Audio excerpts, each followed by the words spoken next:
దేవుడు విశ్వాసమూలముగా అన్యజనులను నీతిమంతులుగా తీర్చునని లేఖనము ముందుగా చూచి నీయందు అన్యజనులందరూ ఆశీర్వదింపబడుదురు అని అబ్రహామునకు సువార్తను ముందుగా ప్రకటించాను. కాబట్టి విశ్వాస సంబంధులే విశ్వాసము గల అబ్రహాముతో కూడా ఆశీర్వదింపబడుదురు. ప్రభునంతులారా, మనం ఇక్కడ చదువుతున్న ఈ వాక్య భాగంలో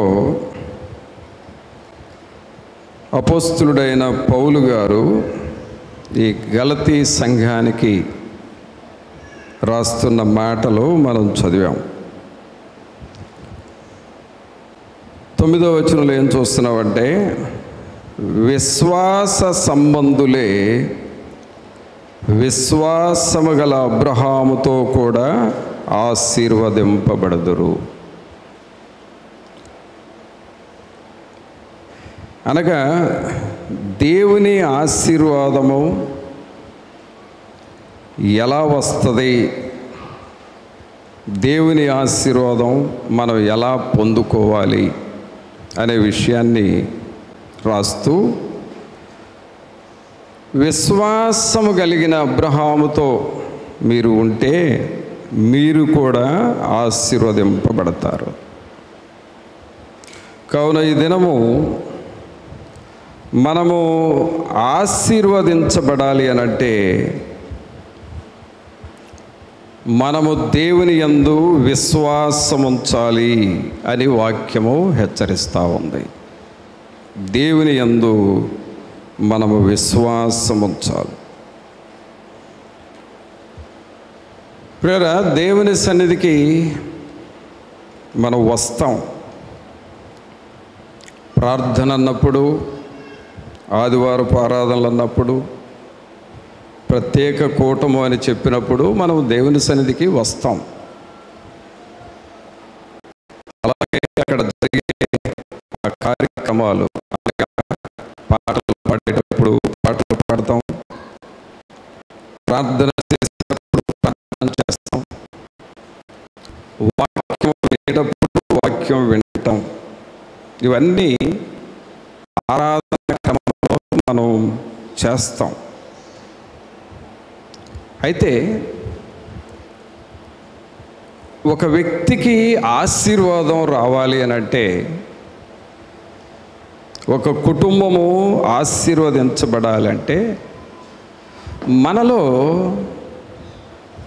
విశ్వాసం ఉండాలి.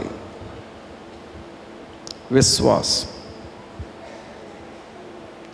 ఫెయిత్, మనలో విశ్వాసం ఉండాలి. ఏంటి విశ్వాసము? అక్కడ చూస్తే 6వ వచనం చూడండి. అబ్రహాము దేవుని నమ్మెను, అది అతనికి నీతిగా ఎంచబడెను. అబ్రహాము దేవునిని నమ్మాడు.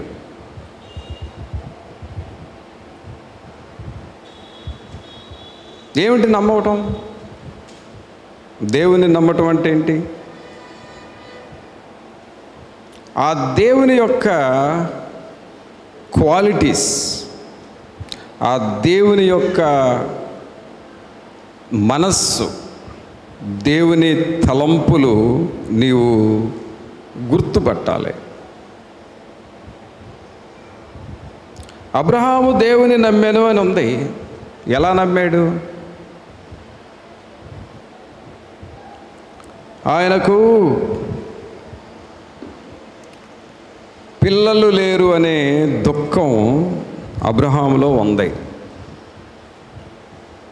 కానీ దేవుడు నాకు బిడ్డలను ఇస్తాడు అనే నమ్మకం ఉంచాడు. ఆ నమ్మకము దేవుని మీద చెదిరిపోలా. కదిలిపోలా. 25 సంవత్సరాలు కనిపెట్టి దేవుని దగ్గర ప్రార్థన చేశాడు.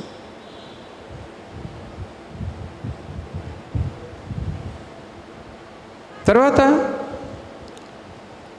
ఒక రోజున దేవదూతలు అబ్రహాము ఇంటికి వెళ్ళారు.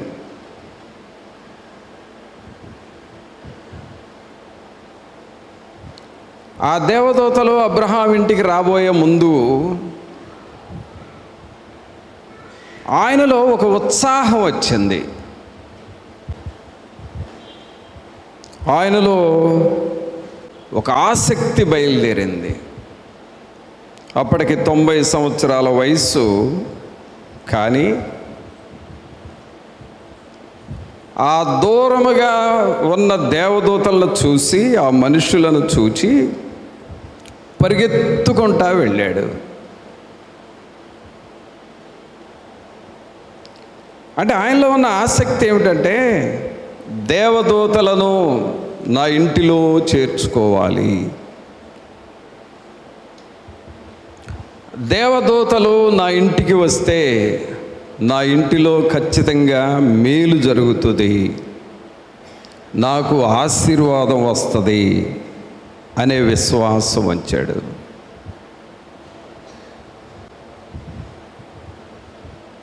ఆ తర్వాత దేవదూతల్ని చేర్చుకున్నాడు, వారికి ఆతిథ్యం ఇచ్చాడు.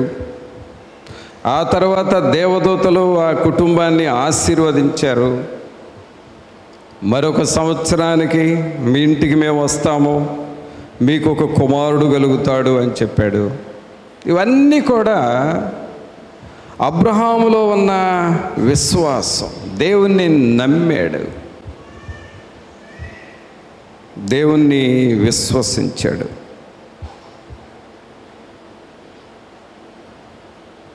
ప్రియులారా, ఈ నమ్మకం అనేటటువంటిది ఎలాంటిదంటే, ఒక తల్లి ఒక బిడ్డను ప్రసవించేటప్పుడు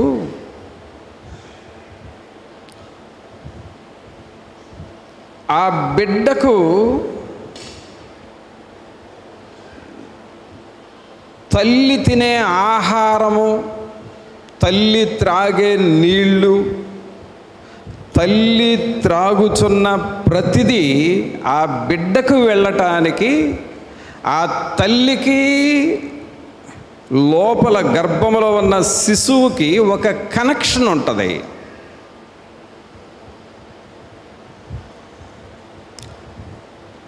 ఆ లోపల శిశువు ఎలా ఎదుగుతాడు అనంటే, ఈ తల్లి తినే ఆహారము బిడ్డలోకి వెళ్ళాలి,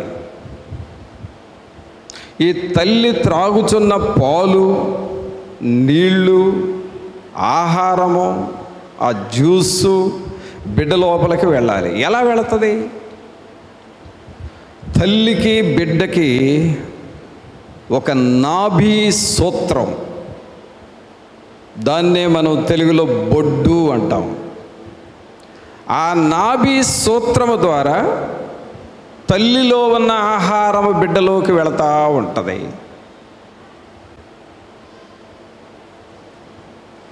అప్పుడు ఆ శిశువు ఎదుగుతూ ఉంటాడు. అలాగే దేవునికి మనకు విశ్వాసం అనేది ఒక నాభి సూత్రంగా పనిచేస్తుంది. దేవునిలో ఉన్న పవిత్రత నీలోనికి రావాలి, దేవునిలో ఉన్న పరిశుద్ధత నీలోనికి రావాలి, దేవునిలో ఉన్న దైవ శక్తి మనలోనికి వస్తూ ఉండాలి. ఇవి ఎప్పుడు వస్తాయనంటే, దేవునికి నీకు ఆ నాభి సూత్రం విశ్వాసము నీకు ఉండాలి. విశ్వాసం నీలో ఉన్నప్పుడు దేవుని నువ్వు అర్థం చేసుకుంటావు, దేవుని మీద ఆధారపడతావు. అన్ని సమయాలలో నా ప్రభు నాకు సహాయము చేస్తాడు అని పూర్తిగా దేవుని మీద ఆధారపడతాం.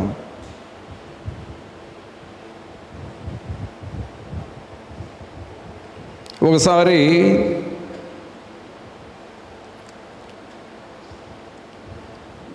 ఒక ఫ్యామిలీ తల్లిదండ్రులు వాళ్ళ బిడ్డకు బాగోలేదు.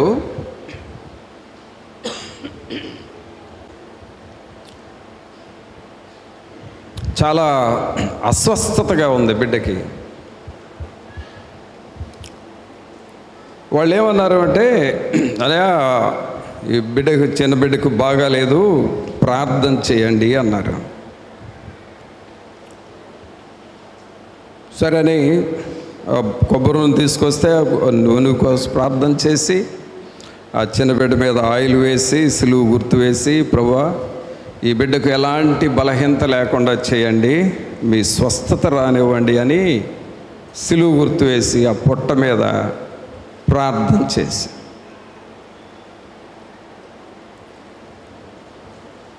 చేసి, ఇంకా వెళ్ళండి అన్న. వాళ్ళు ఏమన్నారంటే, అనాయ్ హాస్పిటల్కి వెళ్ళి చూయించామా లేక ఇంటికి వెళ్ళామా అన్నారు. ఆ బిడ్డకు బాగానే మాట వాస్తవమే. నేను ప్రార్థన చేయించుకోవాలని నా దగ్గరకు వచ్చారు, చేశాను. ప్రార్థన అయిపోయిన తర్వాత భార్యాభర్తల తల్లిదండ్రులు ఏమంటున్నారు, అనాయ్ హాస్పిటల్కి వెళ్ళి చూయించమంటావా లేక ఇట్లాగే ఇంటికి తీసుకెళ్ళమంటావా అన్నారు. నేనేమన్నానంటే, మీకు విశ్వాసం ఉంటే ఇంటికి తీసుకెళ్ళండి, ఆ బిడ్డ పూర్తిగా స్వస్థపడతాడు అని చెప్పాను. సరేనన్నా నీ మాట ప్రకారం అని చెప్పి ఇంటికి వెళ్ళారు.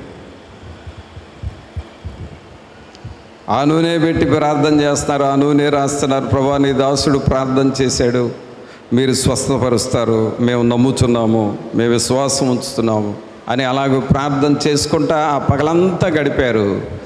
సాయంకాలానికి ఆ బిడ్డ సంపూర్ణమైన స్వస్థత వచ్చేసింది.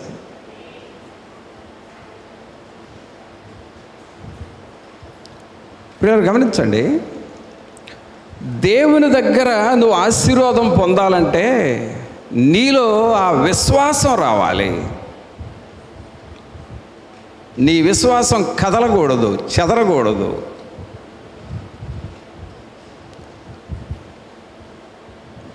నా పట్ల ప్రభు ఏదైనా చేస్తాడు, ఆయన నేను నమ్ముచున్నాను, ఆ బలమైన విశ్వాసం నీకు రావాలి. అబ్రహాము దేవునిని అలాగూ నమ్మాడు.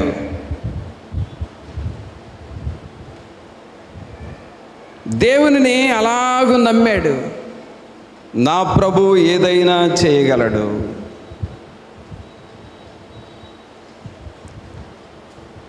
యేసుడు ఏదైనా చేయ సమర్థుడు, మాట మాత్రము తప్పనివాడు.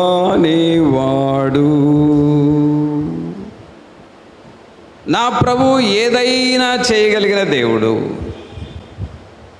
నీ అనారోగ్యమా ఆయన తీసివేయగలిగిన దేవుడు. నీకు బలహీనత తీసివేయగలిగిన దేవుడు. నీకు సమస్యల తీసివేయగలిగిన దేవుడు. నీకు కొన్ని సమస్యల చేత కృంగిపోతున్నావా, నువ్వు అనుకున్నది ఏదో దొరకలేదు అని నిరుత్సాహపడుతున్నావా, నీ నిరుత్సాహాన్ని తీసివేసి ఒక అద్భుతాన్ని, మరొక అద్భుతాన్ని నీకు చేయించగలిగిన దేవుడు అనే విశ్వాసం నీలోనికి రావాలి.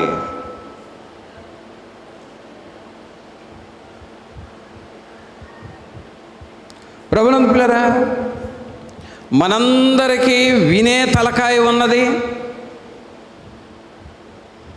మనందరికీ అర్థం చేసుకునే మనస్సు ఉన్నది, మనందరము దేవుని సన్నిధికి వచ్చే జీవితం ఉన్నది. కానీ దేవుని ఆశీర్వాదం పొందే విశ్వాసం నీలోనికి రావాలి. ఆ విశ్వాసము అబ్రహాములో వచ్చింది. అబ్రహాము ఎంత విశ్వాస వీరుడంటే ఆయనకు కుమారుడు దేవుడిచ్చాడు కదా, ఇస్సాకుని.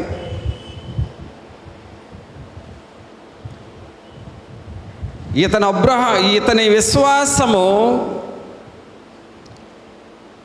గట్టిదా ఓటిదా అని దేవుడు పరీక్షించాడు. ఎలా పరీక్షించాడు? అబ్రహాం, నీకు ఒక కుమారుడు ఉన్నాడు కదా, ఆ కుమారుణ్ణి నాకు తిరిగి బలిగా ఇవ్వు అని చెప్పాడు. బలిగా ఇవ్వు అన్నాడు. అబ్రహాం అక్కడ ఏమీ మాట్లాడలా, మారు మాట్లాడకుండా సరే ప్రభువా నీకు ఇస్తాను, yes lord I will give you my son, నా కుమారుని నీకు ఇస్తాను.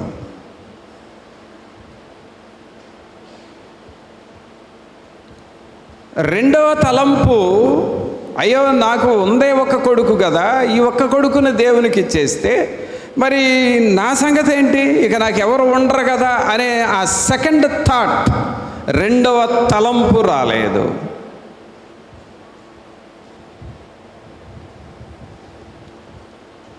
ప్రభువు చెప్పిన దానికి ఎస్ అంటాం తప్ప రెండో ఆలోచనే రాలేదు.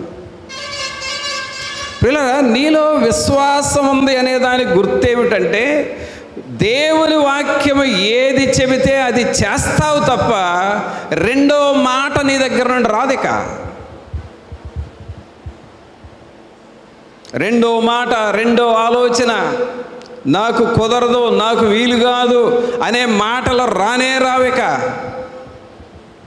కారణం నీలో ఉన్న విశ్వాసం అలా మాట్లాడిస్తుంది.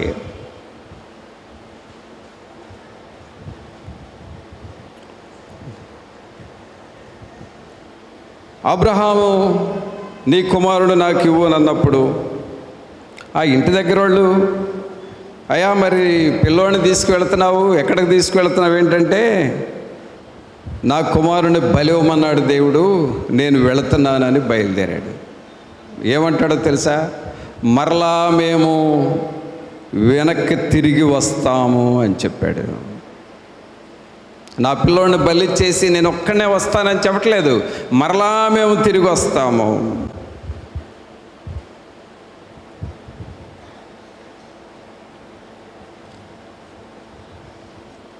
మరలా మేము వస్తాం, నా పిల్లోడిని నాకు తిరిగి దేవుడిస్తాడు. అంటే ఇక దీనిలో ఏమాత్రము లోపము లేని విశ్వాసం, లోపము లేని విశ్వాసం. ప్రభువుని పిల్లరా, ఎప్పుడైతే ఇలాంటి విశ్వాసం మనం నేర్చుకుంటామో మనము విశ్వాస సంబంధులము, అబ్రహాము సంబంధులంగా మారిపోతాము. ఆమేన్. చప్పట్లు కొట్టండి అందరూ ఒక్కసారి. అబ్రహాము దేవునికే నమ్మదగిన యేసుకే. అందరూ చేతులు పైకి లేపి అబ్రహాము దేవునికే నమ్మదగిన యేసుకే ఆరాధన చేసేదం, స్తుతి ఆరాధన చేసేదం, ఆరాధన చేసేదం, స్తుతి ఆరాధన చేసేదం. గమనించండి, ఇక్కడ దేవుని వాక్యం ఏం సెలవిస్తా ఉంది? ఆ రోజుల్లో అబ్రహాము దేవుని నమ్మెను, అది అతనికి నీతిగా ఎంచబడెను. కాబట్టి విశ్వాస సంబంధులే అబ్రహాము కుమారులని మీరు తెలుసుకొనండి. అంటే దేవుని సన్నిధికి వస్తున్న బిడ్డలు, విశ్వాసులు దేవుని కుమారులుగా మారాలి. అబ్రహాము కుమారులని మీరు తెలుసు చేసుకున్నాడు. అనగా మనం అబ్రహాము కుమార్తెలుగా మారాలి. ఎవరు కూతురు అంటే మనం అబ్రహాము పిల్లలము. మనమందరం మన చుట్టుప్రక్కల వారితో చెప్పండి, మనం అబ్రహాము పిల్లలము. అందరూ చెప్పండి, మనము ఎవరి పిల్లలమే? అబ్రహాము పిల్లలము. అబ్రహాము పిల్లలు ఎప్పుడవుతామంటే అబ్రహాము లాగా నువ్వు దేవుని మీద విశ్వాసం ఉంచాలి. అది ఏదైనా సరే, అది నీ కడుపులో ఉన్న బలహీనత అయినా సరే, విశ్వాసం ఉంచితే ఈ వాక్యం వింటుండగానే నీకు స్వస్థత వస్తుంది.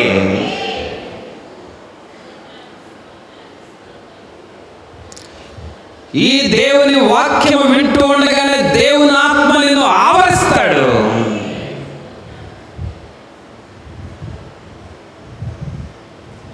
అబ్రహాముకున్న విశ్వాసం సంపాదించుకోవాలి. ప్రభువా, అబ్రహాము లాగా నేను నిన్ను నమ్ముతున్నానయ్యా.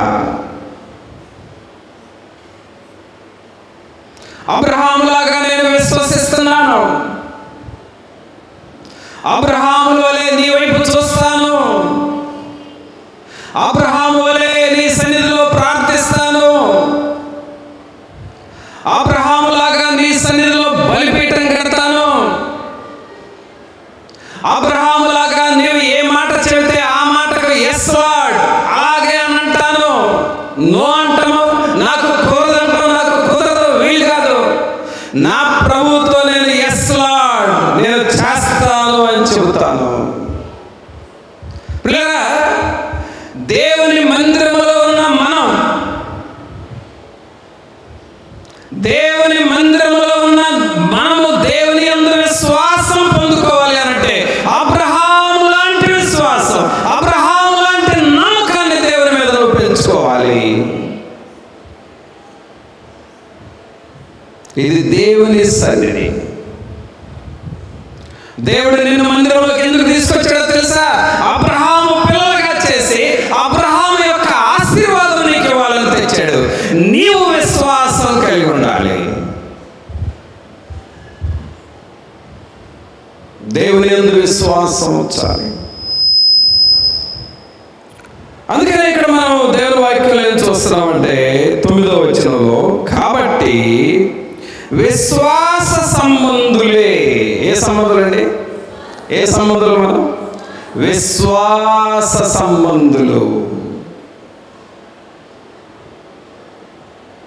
అనగా దేవుని మీద నీకు విశ్వాసం, దేవుని మీద నమ్మకం, దేవుని మీద గురి పెట్టుకోవటం. ఈ సమయంలో నా ప్రభు నాతో ఉన్నాడు, నాకు సహాయం చేస్తాడు. నేను ఒక అక్కరతో, నేను ఒక అవసరతతో దేవుని సన్నిధిలోకి వచ్చాను. ఈ వాక్యం విన్న తర్వాత నేను ఈ దేవుని సన్నిధి నుండి నేను తిరిగి వెళ్ళేటప్పుడు నా ప్రభు నా అక్కర తీరుస్తాడు. ఒకటే గురి, ఒకటే గురి.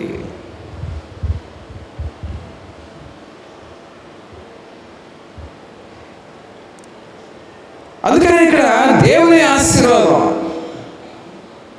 అబ్రహాము యొక్క ఆశీర్వాదాలు మనకి ఎలా వస్తాయి? 9వ వచనంలో ఏమంటున్నావు? కాబట్టి విశ్వాస సంబంధులే విశ్వాసము గల అబ్రహాముతో కూడా ఆశీర్వదింపబడదురు. కావున ప్రభునందులారా, దేవుని ఆశీర్వాదాలు వచ్చే పనులు మనం చేయాలి. ఆశీర్వాదాలు వాటంతటవి వస్తాయండి. అది ఎలాంటిదంటే, నువ్వు చేలోకి వెళ్ళి నాట్లు వేసి సాయంకాలం ఇంటికి తిరిగి వచ్చావు, ఆ కూలి సాయంకాలానికి నీ దగ్గరకు వస్తుంది. అంతే, నువ్వు పని చేసావు కాబట్టి ఆ జీతం నీ దగ్గరకు వస్తుంది. అలాగే వాక్యం చెప్పుచున్న మాటలు నువ్వు వింటూ ఉంటే, నన్ను ఆశీర్వదించు ప్రభువా అని నువ్వు అడగనవసరం లేదు, ఆ జీతం నీకు వచ్చేస్తుంది. ఆశీర్వాదం అనేటటువంటి డబ్బులు, ఆశీర్వాదం అనే ఆరోగ్యం, ఆశీర్వాదం అనే కలిమి, ఆశీర్వాదం అనే ఐశ్వర్యం, ఆశీర్వాదం అనే రక్షణ, ఆశీర్వాదం అనే దేవుని సన్నిధి నీకు ఆటోమేటిక్గా వచ్చేస్తుంది. దేవుడు నీకేం రుణం ఉండడు. దేవుడు ఎప్పుడు నీకు బాకీ ఉండడు. దేవుడు ఎప్పుడు నువ్వేదో మేలు చేస్తే ఆ మేలుకు తగ్గ ఫలితాన్ని ఇవ్వకుండా ఆయన ఆపుకోడు. చేతులు ముడుచుకునే దేవుడు కాదు ఆయన. విశ్వాస సంబంధులే విశ్వాసము గల అబ్రహాముతో కూడా ఆశీర్వదింపబడదురు. మరి ఇక్కడ దేవుని వాక్యం వింటున్న మనము, దేవుని సన్నిధిలో ఉన్న మనము విశ్వాస సంబంధులుగా మనం ఉంటున్నామా? చూడండి, విశ్వాస సంబంధులు చేసే పనులు, ఆ పనులు ఎలా ఉంటాయో చూద్దాం. ప్రకటన గ్రంథము 2వ అధ్యాయము. ప్రకటన గ్రంథము 2వ అధ్యాయము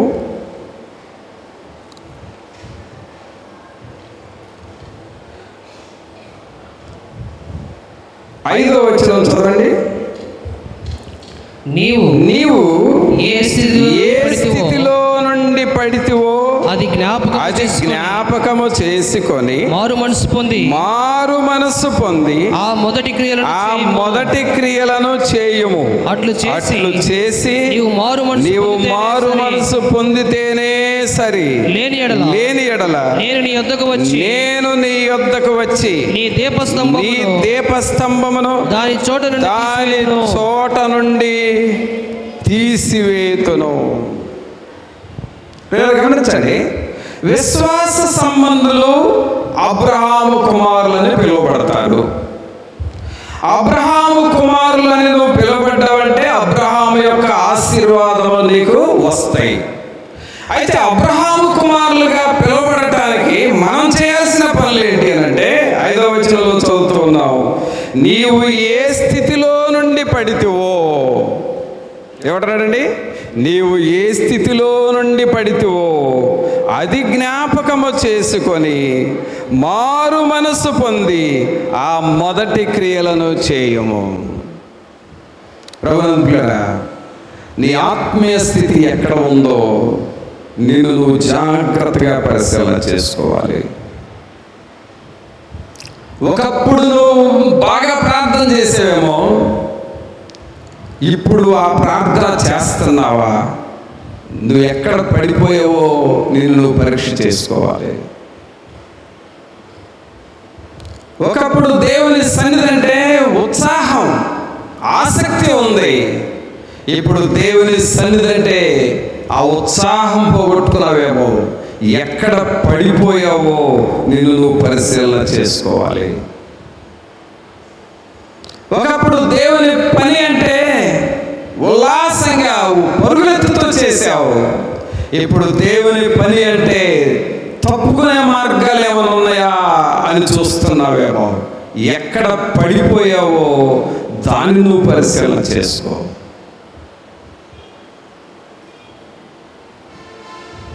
దేవుని వాక్యం చదువుతూ ఉంటే ఆ వాక్యం నిన్ను ఒకప్పుడు గద్దించేది, ఆ వాక్యం నీ లోపలికి వెళ్ళేది, నీకు పశ్చాత్తాపం తెచ్చేది. దేవుని వాక్యం చదువుతా ఉంటే నీ హృదయ స్థితి నీకు బాగా అర్థమయ్యేది. కన్నీటితో ప్రార్థన చేసుకునే వ్యక్తివి. ఇప్పుడు దేవుని వాక్యం చదువుతున్న హృదయం బండబారిపోయి ఏమి అర్థం కానట్లుగా, వాక్యం ఏమి ఎక్కనట్లుగా, వాక్యం చదువుతున్న నీ హృదయ స్థితి ఏంటో నీకు అర్థం కాకుండా వాక్యం చదువుతున్నావు కానీ నీ హృదయంలో ఏమాత్రం మార్పు రావటం లేదు అని అంటే ఎక్కడ పడిపోయావో నువ్వు పరిశీలన చేసుకోవాలి.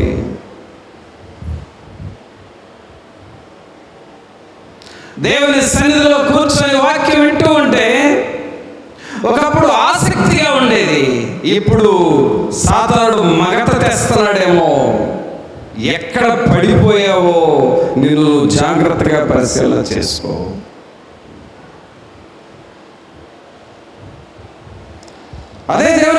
నీవు ఏ స్థితిలో నుండి పడితేవో అది జ్ఞాపకం చేసుకొని మారు మనస్సు పొంది ఆ మొదటి క్రియలను చేయవు.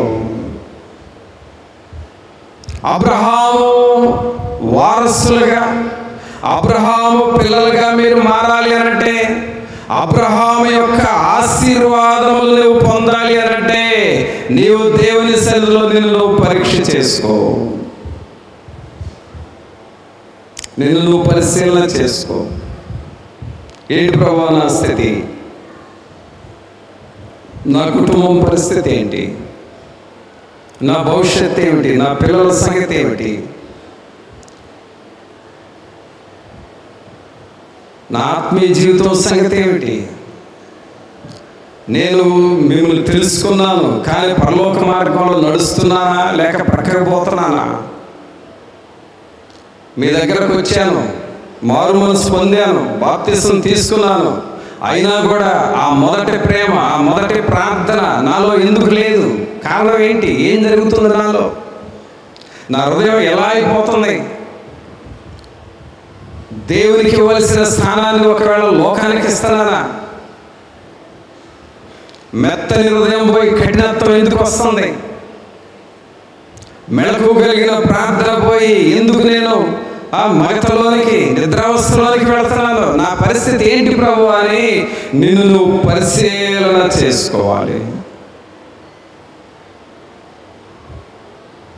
అబ్రహాము యొక్క విశ్వాస సంబంధులు అలాగూ పరిశీలన చేసుకొని దేవుని దగ్గరకు వస్తూ ఉంటారు.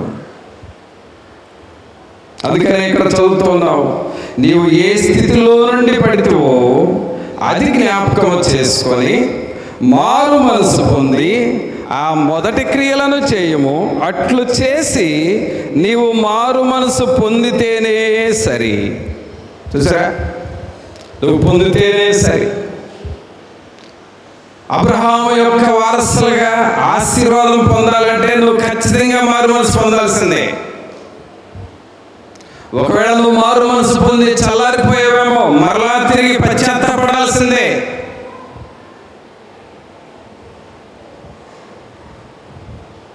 అలా నువ్వు చేయకపోతే ఏమంటున్నాడు? లేని ఎడల నేను నీ యొద్దకు వచ్చి నీ దీపస్తంభమును దాని చోట నుండి తీసివేతును.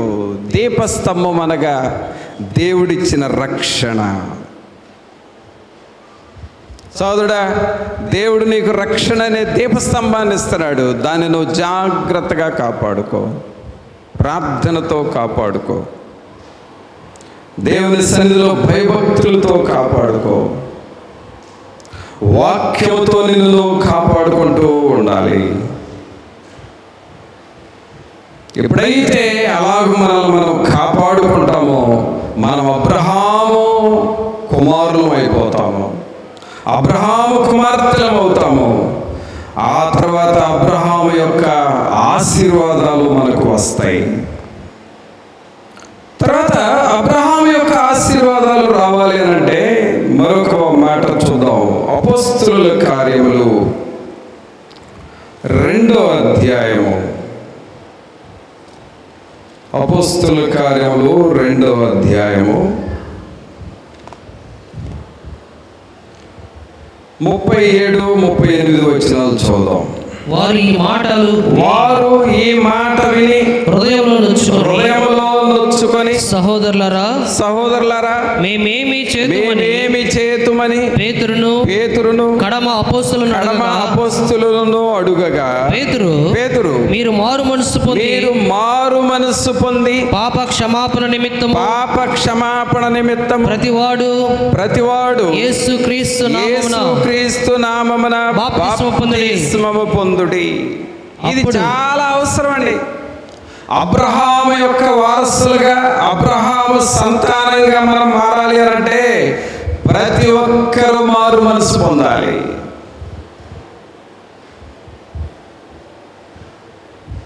ప్రతి ఒక్కరూ పాప క్షమాపణ పొందాలి. ఇక దీనిలో ఏమాత్రము ఇక చాయిస్ లేక ప్రతి ఒక్కరు మారు మనసు పొందాల్సిందే. ప్రతి ఒక్కరు పాప క్షమాపణ అబ్రహాము యొక్క వారసత్వంలోనికి మనం వెళ్ళాలి అనంటే, అబ్రహాము కుమారులుగా మనం మారాలి అనంటే నీవు మారు మనసు పొందాలి, పాపక్షమాపణ పొందాలి. ఆ తర్వాత ప్రతివాడు యేసుక్రీస్తు నామమున బాప్తిస్మము పొందుడి. ఏం పొందుకోవాలండి? బాప్తిస్మము పొందుకోవాలి. బాప్తిస్మము అనేది తీసుకోవడానికి ఒక్కరోజే కానీ బాప్తిస్మము దినాన నువ్వు చేసిన వాగ్దానాలు నెరవేర్చడానికి నీ జీవితం అంతా నమ్మకంగా ఉండాలి. అది ఎలాంటిది అంటే, వివాహం అయ్యేది ఒక్కరోజే, కానీ వివాహం తర్వాత కుటుంబాన్ని చూసుకోవడానికి నీ జీవితం అంతా ప్రయాసపడాలి.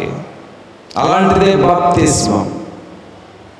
బాప్తిస్మం తీసుకోవడం ఒక్కరోజే అయిపోతాయి, కానీ నీ జీవితం అంతా నమ్మకంగా ఉండాలి. జీవితం అంతా నమ్మకంగా ఉండాలి.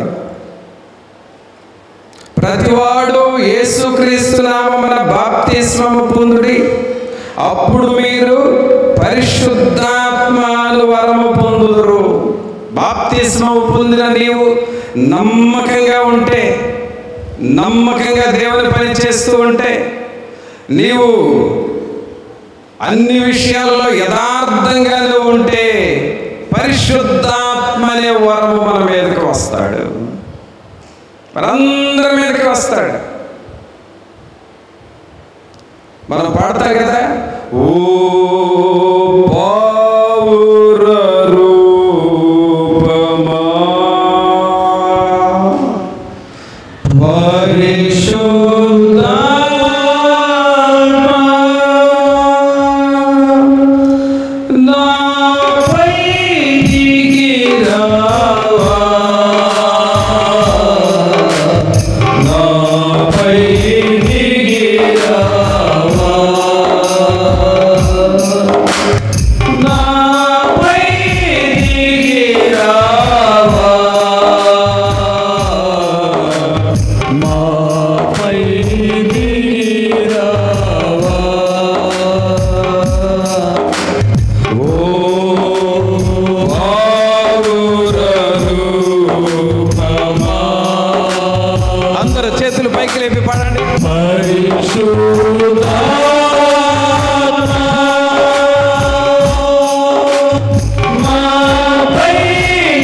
మనము ఎండలు చూసాము,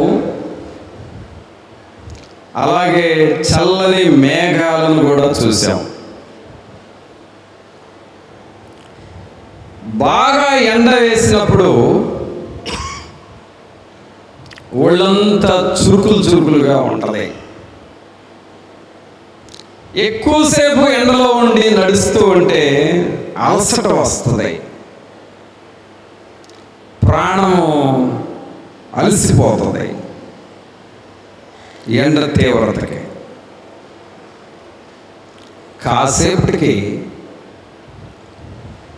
చల్లని మేఘాలు వచ్చినాయి అనుకోండి, ఎలా ఉంటుంది మన ప్రాణం? ఎలా ఉంటుందండి?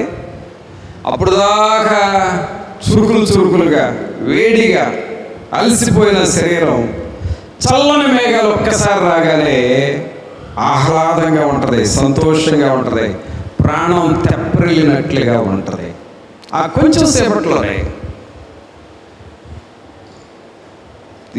ఎండ తీవ్రత అది వెంటనే మారి చల్లని మేఘం రాగానే మన శరీరము ఆహ్లాదంగా ఉంటుంది. కానీ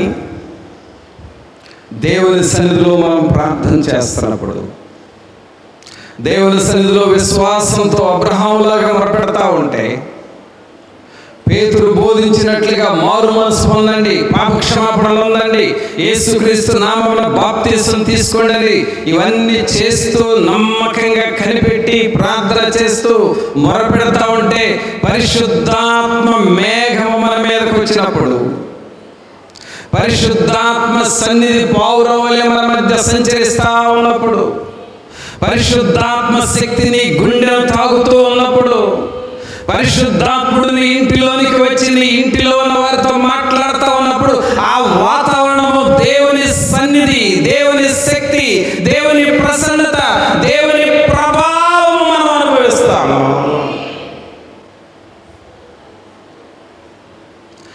విశ్వాస సంబంధులు అబ్రహాము సంబంధులుగా మనం ఎప్పుడైతే మారుతామో దేవుని సన్నిధిని మనం అలాగ అనుభవించేవారుగా ప్రభు చేస్తారు.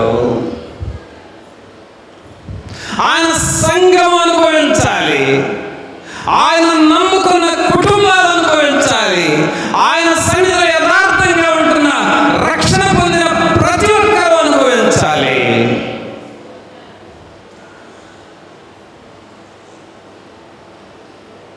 అది దేవుని మేఘము, అది దేవుని సన్నిధి, షకినా మేఘము, దేవుని మేఘము, చల్లని మేఘము.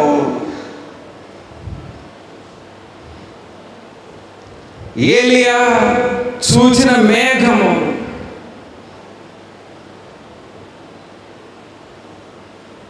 మోషే చూచిన మేఘము, పేతురు, యాకోబు, యోహానులు చూచిన మేఘాలు. ప్రభువురా, ఈనాడు విశ్వాస సంబంధులు, దేవుని బిడ్డలు, దేవుని సంఘములో ఈ మేఘాలను మనం అనుభవించాలి. ఈ మేఘాలు మనల్ని తాకాలి. ఈ మేఘాలు పరిశుద్ధాత్మలే వరమును మన మధ్య తెంచాలి.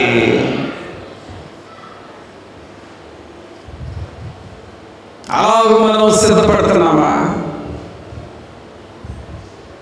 అలాగూ నువ్వు సిద్ధపడుతున్నావా? అబ్రహాము సంబంధులు అంటే ఏంటి? మరి ఏదో వచ్చి కూర్చొని వెళ్ళిపోయేవాళ్ళు కదా అబ్రహాము సంబంధులు.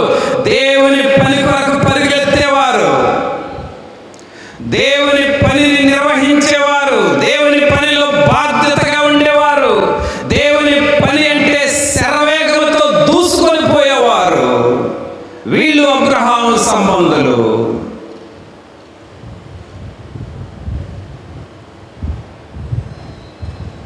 ఇలాంటి వారిని పౌలు గారు ఏం చెబుతాడంటే గలతీ సంఘస్థులకి, మీరు అబ్రహాము సంబంధులైతే అబ్రహాము ఆశీర్వాదాలు మీరు పొందుతారు. ఆమేన్. చెప్పండి ఒకసారి. అబ్రహాము సంబంధులైతే అబ్రహాము ఆశీర్వాదాలు మీరు పొందుతారు. మరి ఎవరి సంబంధులు మీరు? సహోదరా, ఎవరి సంబంధులుగా ఉంటున్నావు? దేవుని సన్నిధికి వస్తున్నావు కానీ అంటనట్లుగా ఉండిపోతున్నావా? దేవుని సన్నిధికి వస్తున్నావు కానీ వెళ్ళకపోతే బాగోదు అన్నట్లుగా వచ్చిపోతున్నావా? అంటనట్లుగా, ముట్టనట్లుగా, ఎరగనట్లుగా ఇలాంటి పిచ్చి భక్తి చేసుకుంటున్నావా? దయ్యపు భక్తి చేస్తున్నావు.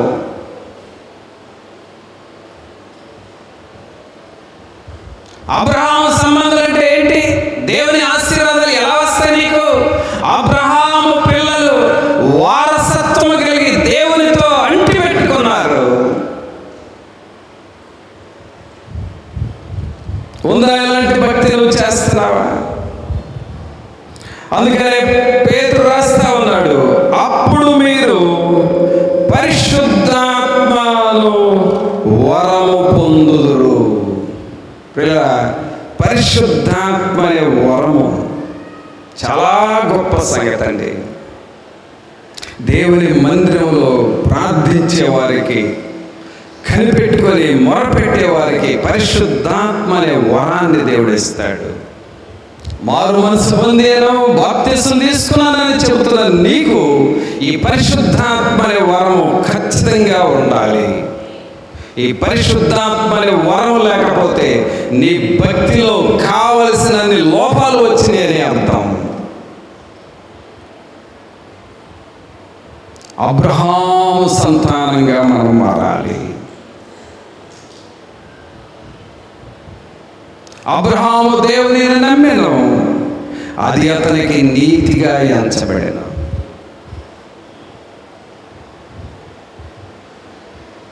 అబ్రహాము దేవునితో ఒక మాట చెబితే ఖచ్చితంగా చేశాడు. అంతే. విశ్వాసుల మాటల్లో పొరపాటులు రాకూడదయా, పొరపాటు రాకూడదు. ఒకటి చేస్తానని చేయకపోవడం, నువ్వు ఒకటి చెప్పి ఇంకొకటి చేయటం, అది ఎప్పటికీ నీకు తగదు. అసలు అది దేవుని సన్నిధిలో అవునంటే అవును, కాదంటే కాదు, మాట మార్చకూడదు. అది అబ్రహాము సంబంధులు చేయవలసిన పనులు.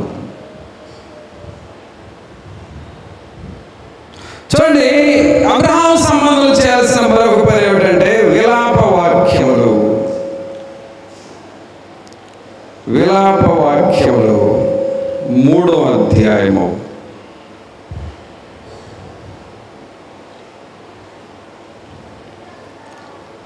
విలాప వాక్యములు 3వ అధ్యాయము 27-28 వచనాలు చూద్దాం. యవన కాలమున కాడి మోయిట నరునికి మేలు, అతని మీద దానిని మోపిన వాడు యెహోవాయే.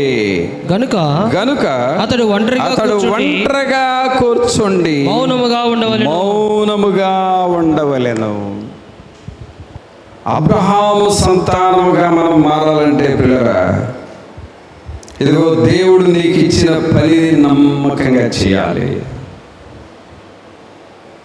27వ వచనంలో ఏమని చదువుతున్నావు? యవన కాలమున కాడి మోయుట నరునికి మేలు. ఏం మోయాలంటే మనం కాడి మోయాలి. ఎవరి కాడిది? దేవుని కాడి. ఎవరి పనిది? దేవుని పని. నీకు ఒక పని దేవుడు ఇచ్చినప్పుడు ఆ పనిని నువ్వు ఖచ్చితంగా చేయాలి.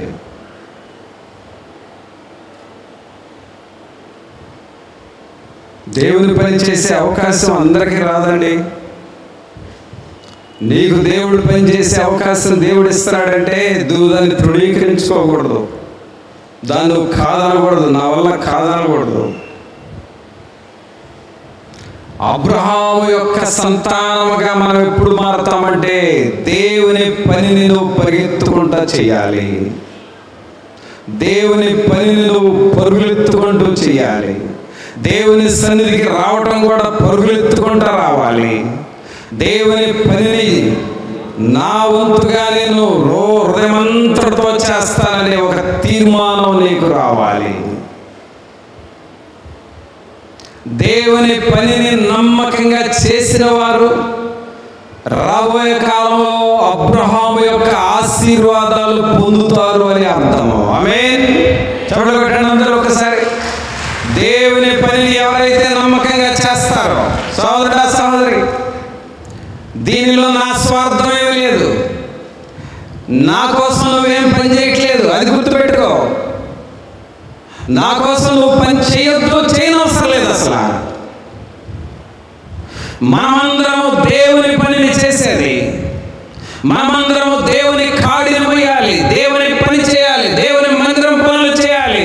దేవుని పనిలో ఏమేమి పెండింగ్ ఉన్నాయో అవన్నీ నువ్వు ఆలోచించుకొని నువ్వు చేయగలిగిన పనులు చేయాలి, నువ్వు తప్పుకోవడం కాదు.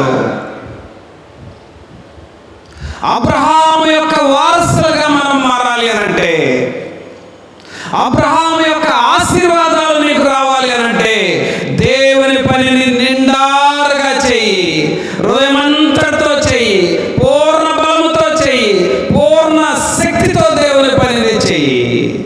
వాక్యం యవన కాలమున కాడి మోయుట నరునికి మేలు, అతని మీద దానిని మోపినవాడు యెహోవాయే. దేవుడు నీ మెడ మీద కాడి పెడితే నువ్వు ఈసిరి పారేస్తావా?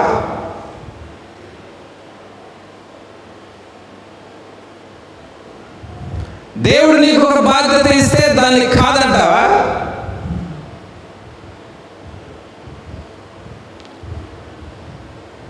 విశ్వాస సంబంధులుగా నువ్వు ఎలా మారుతావు? మరి ఒక ప్రార్థన చేసే పనే కావచ్చు, ఒక గ్రూప్ ప్రార్థనే కావచ్చు, నీ టైంకి నువ్వు వెళ్ళి నమ్మకంగా చేస్తున్నావా? అది నీకు దేవుడు పెట్టిన కాడి కదా, అది నీ మీద. చదువురా, ఆ కాడిని ఎన్నిసార్లు ఇసిరి పారేస్తున్నావు? ఎన్నిసార్లు 1వ తారీఖు ప్రార్థన ఇసిరి పారేసావు నువ్వు? ఎన్నిసార్లు 24 గంటల ప్రార్థన ఇసిరి పారేసేసి వెళ్తున్నావు? దేవుడు నీ మీద ఒక కాడి పెడితే, దేవుడు నిన్ను అబ్రహాము సంతానంలోకి తీసుకురావాలని, అబ్రహాము వారసత్వంలోకి తీసుకురావాలని, ఆయన పనిని నీ ద్వారా చేపించి ఆ తర్వాత అబ్రహాముకి ఇచ్చిన ఆశీర్వాదాలు నీకు రావాలి అని నీకు ఒక కాడిని పెడితే ఇసిరి పారేయటం నేర్చుకున్నావు, కానీ కాడిని మెడ మీద వేసుకొని లాక్కుని వెళ్ళటం నేర్చుకుంటున్నావా? మెడ మీద వేసుకొని లాగే వాళ్ళే అబ్రహాము సంతానం, మెడ మీద వేసుకొని లాక్కొని వెళ్ళే వాళ్ళే విశ్వాస సంబంధులు. అబ్రహాము ఆశీర్వాదాలు వారికి వస్తాయి. ఉందా నీకు ఈ మెడకు? ఉందా?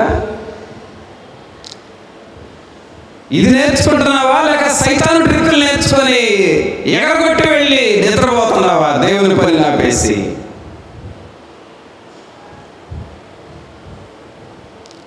మోసపోకుడి, దేవుడు వెక్కిరింపబడడు. సోదరుడా సోదరి, దేవుని వాక్యం మాట్లాడుతుంది, అబ్రహాము వారసులుగా మనం మారాలి. అబ్రహాము వారసులుగా మారాలి అంటే దేవుని కాడి మోయటం నేర్చుకో, దేవుని పనిని చేయటం నేర్చుకో. నీ పనులైనా ఆపుకో, కానీ దేవుని పనిని ఎగరగొట్టబాకు, దేవుని పనిని మానేయబాకు. ప్రభు నిన్ను కనిపెడతా ఉన్నాడు, ఆయన నీలో నమ్మకత్వాన్ని చూస్తున్నాడు. దేవుని పని విషయంలో నువ్వు ఎంత యథార్థంగా ఉన్నావో, ఎంత నమ్మకంగా ఉన్నావో ఆయన కనిపెడుతున్నాడు. దేవుని సేవకుడు కాదు కనిపెట్టేది, దేవుడే, పరిశుద్ధాత్మ దేవుడే నిన్ను కనిపెడుతున్నాడు. నీకుందా ఆ విశ్వాసం? ఉందా? అబ్రహాములాగా దేవుని మీద అలాంటి విశ్వాసం ఉంచుతున్నావా?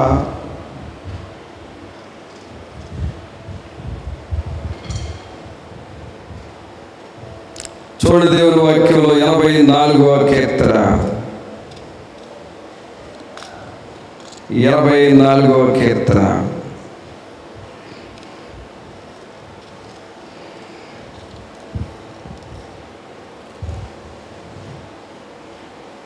10వ వచనం చూడండి. నీ ఆవరణంలో ఒక దినము గడుపుట, ఒక దినము గడుపుట 1000 దినముల కంటే శ్రేష్టము. 1000 దినముల కంటే శ్రేష్టము. బా, అబ్రహాం గారండి, ఆ రోజుల్లో ఇలాగ మందిరాలు ఉండేవి కాదు కదా. అబ్రహాం గారు ఏం చేసేవాడంటే దేవుని కోసం ఒక బలిపీఠం కట్టుకునేవాడు.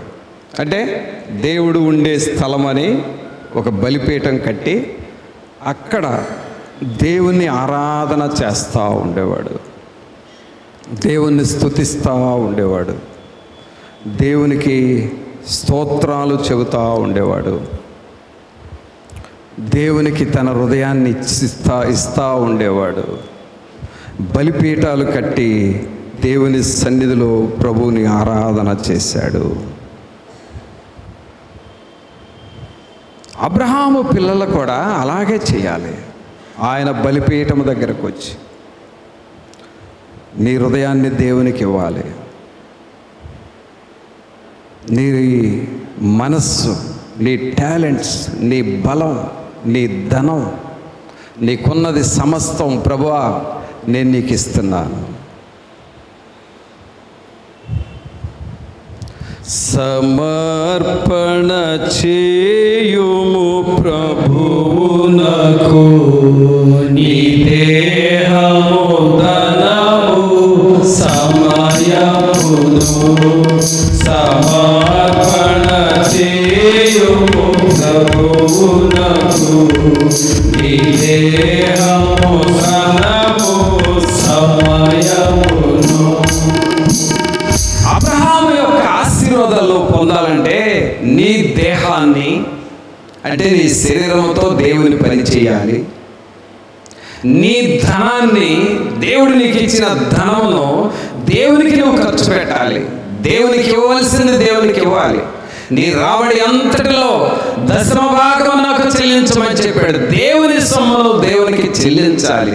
నీ దేహము, నీ ధనము, నీ సమయము. సమయం సోదరుడా, ఈరోజు ఆదివారం కదా, మళ్ళా వచ్చే ఆదివారం లోపు రోజు నీది అనుకోబాకు. సోమవారం నుండి శనివారం వరకు నాదే, నా ఇష్టం, నా ప్రయాణాలు, నా డ్యూటీలు, నా జాబు, నా వ్యాపారాలు, నా స్కూలు, నా కాలేజీ, నా బండి నేను తోలుకుంటాను. ఇక సోమవారం నుండి శనివారం వరకు అంతా నీదే అనుకోబాకు. అబ్రహాము విశ్వాస సంబంధులుగా మనం మారాలి. అబ్రహాము యొక్క ఆశీర్వాదాలు పొందాలంటే ప్రతిరోజు దేవునికి నువ్వు సమయాన్ని ఇవ్వాలి. ఆమేన్. ప్రతిరోజు నువ్వు మోకాళ్ళ మీద ఉండాలి. ఆమేన్. ప్రతిరోజు దేవుని స్తుతించాలి. ఆమేన్. ప్రతిరోజు దేవుని ఆరాధన చేయాలి. ఆమేన్. ప్రతిరోజు నువ్వు దేవుని సన్నిధిలో కనబడతా ఉండాలి. ఆమేన్.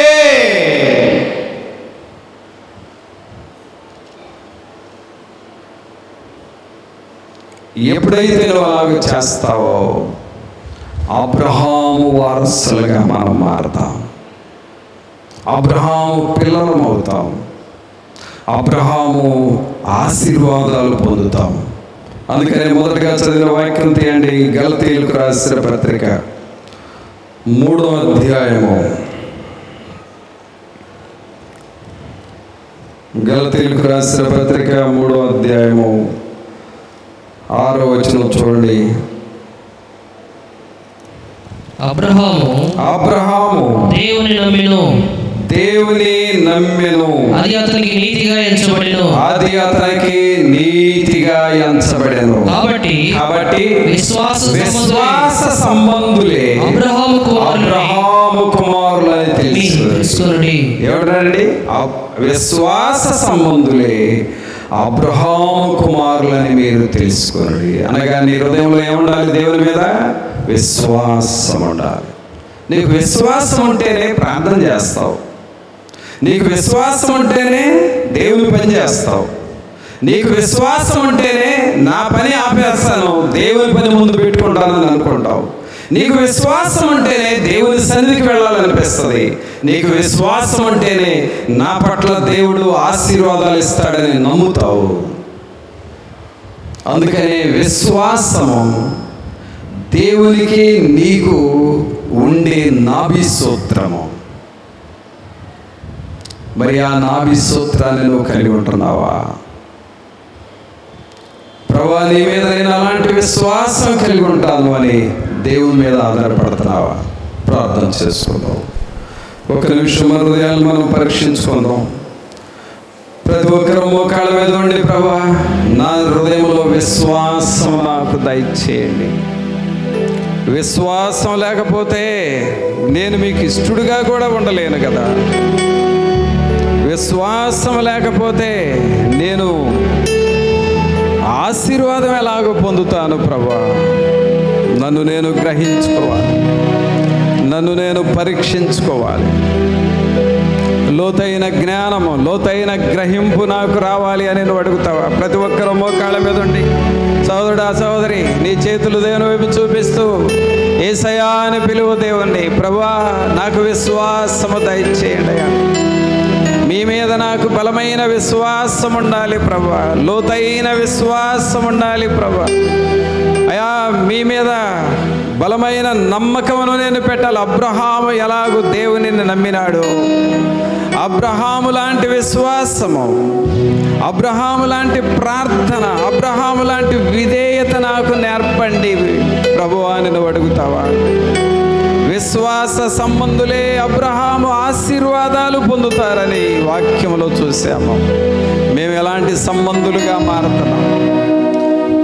శరీర సంబంధులుగా మమ్మల్ని మారనివద్దయా, ఆత్మ సంబంధులుగా, విశ్వాస సంబంధులుగా మేము మారాలి. అట్టి గ్రహింపు మాకివ్వండి అని అడుగుతావా? పరిశుద్ధుడైన మా ప్రభువా, మీకు స్తోత్రాలు వందనాలు చెల్లిస్తూ ఉన్నాము. మహోన్నతుడా, మహాగణుడా, మా ప్రభు అయిన యేసు మిమ్మల్ని స్తుతిస్తూ ఉన్నాము. ప్రభా, మేము అబ్రహాము దేవునిని ఎలాగూ నమ్మినాడు, మేము కూడా దేవునిని ఎలాగూ నమ్మి మీ మీద విశ్వాసముంచు వారేముగా చేయండి. పాప క్షమాపణ పొందాలి, యేసుక్రీస్తు నామమున బాప్తిస్మము తీసుకోవాలి, పరిశుద్ధాత్మను వరమును మేము పొందాలి, మా మెడ మీద మీ కాడి వేసుకొని మోయాలి ప్రభువా. అలాగూ దేవుని సంబంధులముగా మేము ఉండాలి. తండ్రి, మీ వైపు చూస్తూ ఉన్నాము. దేవుని ఆత్మ మమ్ములను బలముగా తాకాలి. పరిశుద్ధాత్మ అగ్ని మమ్మలను అందరినీ మండించాలి ప్రభువా. ప్రతి ఒక్కరి హృదయము కరగాలి.